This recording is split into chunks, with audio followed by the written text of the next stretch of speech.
está começando mais um TVT Entrevista. No programa de hoje vamos falar sobre redes sociais e política. Atualmente, as chamadas timelines do Facebook, Twitter, Instagram e demais plataformas da web estão cheias de opiniões e comentários com teor político, feito por pessoas que nem sempre têm consciência daquilo que estão postando. A equipe do TVT foi às ruas para descobrir qual a opinião do público. Veja na reportagem. Você expressa sua opinião nas redes sociais sobre temas polêmicos? Alguns temas polêmicos acho que é importante expressar a opinião, mas não todos. Alguns temas polêmicos eu prefiro não comentar. Normalmente não. A disseminação do conhecimento nas redes sociais, ele tem acontecido numa dinâmica muito do senso comum, do eu acho, daquilo que as pessoas acrescentam sem ter certeza. Você acredita que o que as pessoas postam em redes sociais influenciam na política do país? Sem dúvida. Recentemente nós tivemos a maior manifestação da história do Brasil e ela foi organizada essencialmente pelas redes sociais. Com toda certeza. Tivemos um caso agora de protestos no ano de 2013 até 2016 que ajudaram para o impeachment, para o andamento do impeachment da presidente Dilma. Talvez sim, talvez não. Às vezes assim, a gente compartilha coisa que a gente nem sabe o que está acontecendo, então isso no Facebook principalmente dá muita visualização, dá muita repercussão. Eu acho que a gente precisa de fonte segura para emitir qualquer juízo de valor. E quando a gente pensa as redes sociais, com toda a abertura que a gente tem hoje para postar o que quiser, a gente tem essa dificuldade de refinar o que de fato é real. Eu acho que falta o pessoal entender um pouco mais sobre o assunto antes de postar, e isso pode gerar confusões na cabeça até de quem está lendo e também pode gerar brigas, né, dentro de redes sociais. Às vezes a gente nem lê o assunto, você lê só a manchete e já compartilha. Então eu acredito que por isso que dá muita polêmica na internet, pelo fato das pessoas não lerem do que se trata tal determinado assunto. Leio sobre aquilo nos meios formais, reflito sobre essa situação e daí sim eu posso emitir um juízo de valor. Para conversar sobre este assunto, convidamos a Sandra Molina. Ela é doutora em História Social pela USP, mestre em História Social do Trabalho pela Unicamp, pesquisadora e conselheira do Instituto Paulista de Cidades Criativas e Identidades Culturais. Foi colaboradora do INEP e já trabalhou como examinadora no Ministério da Educação. Atualmente é professora da UNAEP. Sandra, seja muito bem-vinda. Obrigada pela participação. Como você vê as manifestações nas redes sociais hoje em dia? Bom, muito obrigada pelo convite, espero poder auxiliar de alguma maneira. Eu vejo com muita tristeza, porque eu vejo manifestações de profunda violência, né, e de profunda desinformação, né? As pessoas, elas acabam se escondendo, né, usando o anonimato das redes sociais, justamente para emitir um pouco daquilo que elas sentem, muito mais do que aquilo que elas entendem sobre determinado assunto. Não é de hoje que nós somos um país em que todo mundo é juiz de futebol, todo mundo é presidente da república, só que com as redes sociais isso se ampliou de forma exponencial. Sandra, você acredita que a rede social é o melhor meio para as pessoas expressarem suas opiniões políticas? Então, a rede social, ela é produto da técnica, né? E a técnica, ela deveria, no primeiro momento, ser facilitadora disso, e nesse sentido ela é. Só que ela trabalha com a ideia do que é raso, né? Então as pessoas, como a própria moça fala na reportagem, né? As pessoas elas compartilham sem ler, né? Nós somos uma sociedade que lê muito pouco. Se você pegar o mercado editorial, as pessoas têm pouco acesso a livros, as pessoas leem pouco, elas entendem pouco. Nós somos uma sociedade de analfabetos funcionais, né? E quando você vai para a rede social, isso é um absurdo, né? Porque o que as pessoas fazem na rede social? Elas jogam muito daquilo que que tem a ver com as suas inconsistências internas, que tem a ver com as suas frustrações internas, por uma série de coisas. E aí, no anonimato da rede social, elas vão replicando aquilo, né? Veja bem, se você chega para mim e fala, olha, eu não gosto de você, você tem que ter uma dose de coragem muito grande, porque você tem que olhar para mim, Você tem que se postar diante de mim, né, frente a mim, e você tem que falar assim, olha, eu não gosto de você, e imediatamente eu vou perguntar por quê. E aí você vai ter que entrar numa conversa comigo. Na rede social eu posto o que eu quiser. Né? E aí as pessoas, elas banalizam, né? Porque elas postam violência, elas postam desinformação, elas postam aquilo que naquele momento parece que vai sanar as ansiedades que elas têm. Né?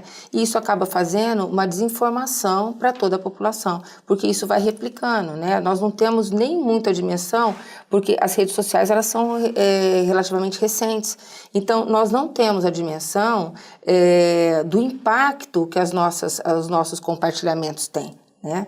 Então, falta, no meu entendimento, um pouco mais de responsabilidade de quem usa as redes sociais.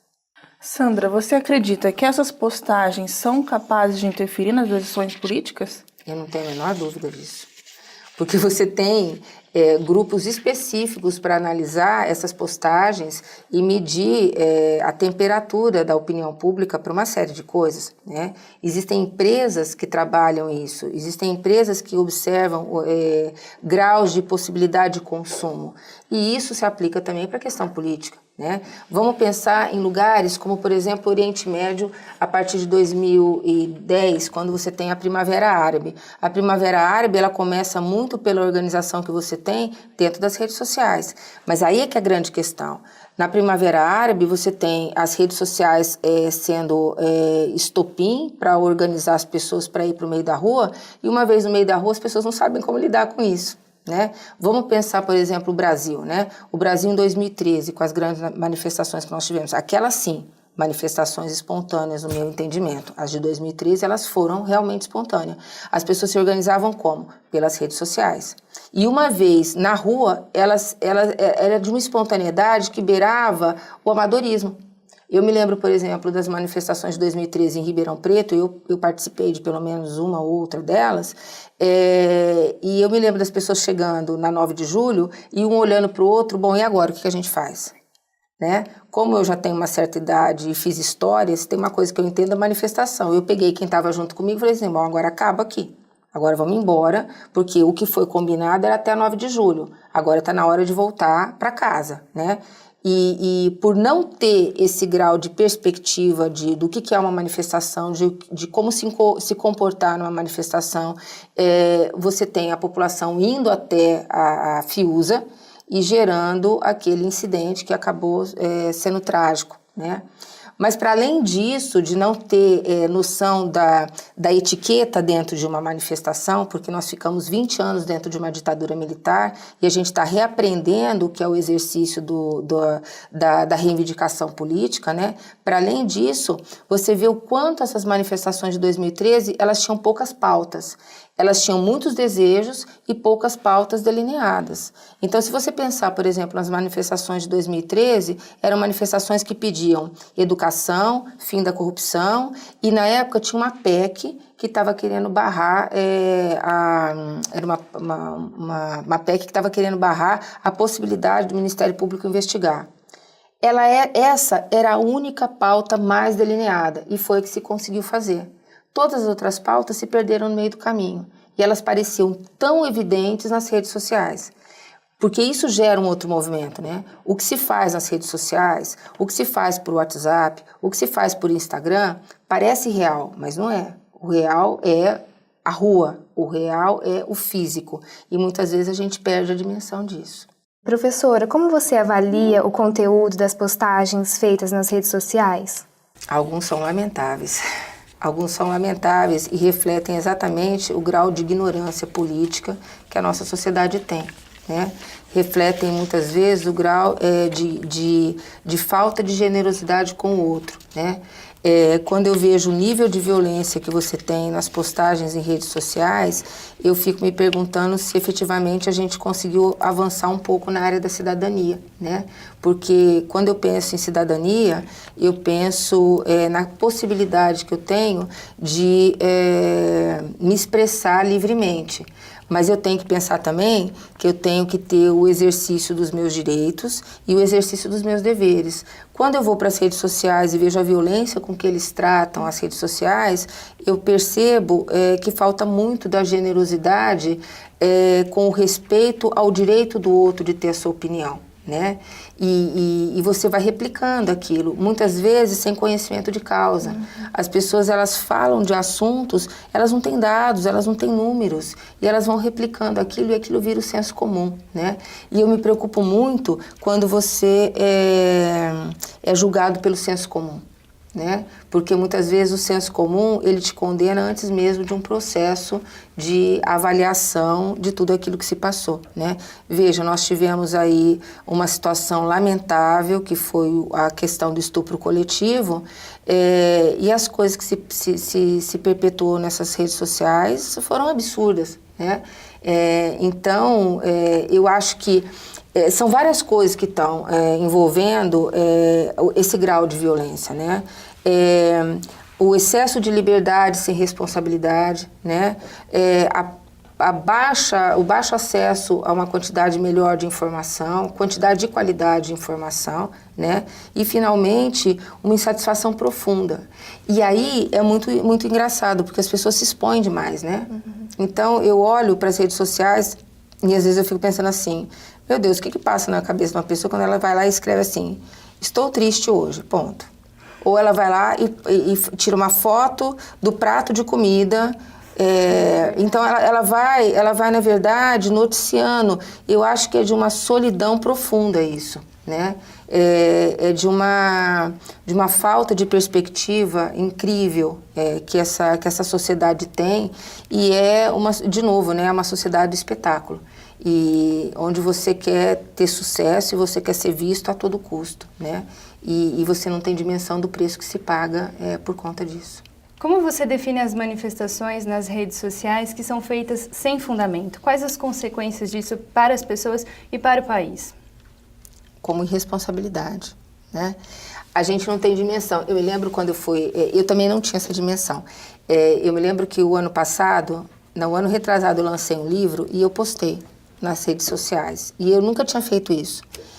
E eu levei um susto quando eu vi o volume daquilo, né? A gente não tem essa dimensão quando você posta as coisas nas redes sociais, né? Você fala, não, eu vou fazer um comentário simples. Você não faz um comentário simples, porque aquilo tem uma capacidade de divulgação e ela é de uma rapidez impressionante, né? Então, assim, me parece que falta às pessoas a ideia de comprometimento com o outro e falta às pessoas a ideia de que para todo ato você tem uma repercussão e você tem um retorno daquilo, né? Que é um pouco o que acontece com a gente em relação à legislação, né? Se você prestar atenção, o brasileiro tem uma certeza de que a impunidade vai acontecer. Então ele vai fazendo, porque, imagina, em algum momento vai vir a punição, mas não veio ainda, então eu vou continuar fazendo, né? Então me parece que agora começa a existir um movimento dentro dos órgãos colegiados para prestar mais atenção nas redes sociais, porque elas podem sim ser fomentadores de coisas boas, né? Como, por exemplo, uma manifestação por exigência de mais direitos, mas elas podem também, sim, fomentar a violência. E no caso da violência, é importante que as instituições competentes, elas fiscalizem, elas punam para que a gente comece a ter marcos regulatórios, né? E comece a desenvolver uma etiqueta dentro dessas redes sociais. Para a gente viver no mundo, a gente precisa de etiqueta, né? A gente precisa de regras de convivência social, né? Eu não posso fazer o que eu quiser dentro das redes sociais simplesmente porque eu estou com aquele smartphone na mão, ou estou na frente do telefone, do computador e nada vai me acontecer, né? É parte do processo de cidadania o aprendizado de que eu tenho limites, inclusive para as minhas liberdades, e que isso não é um problema, né? Porque esse limite é negociado, esse limite ele é pensado para que todos possam conviver de maneira a ter uma cidadania plena, né? De maneira a ter qualidade de vida dentro desse Estado. Sandra, muito obrigada pela participação. Fica aqui então uma reflexão, né, sobre as redes sociais, sobre como as pessoas estão se manifestando e as consequências disso. Obrigada. Muito obrigada. Obrigada, Sandra. Muito obrigada pelo convite. O TVT fica por aqui. Obrigada pela companhia. Semana que vem tem mais. Até lá.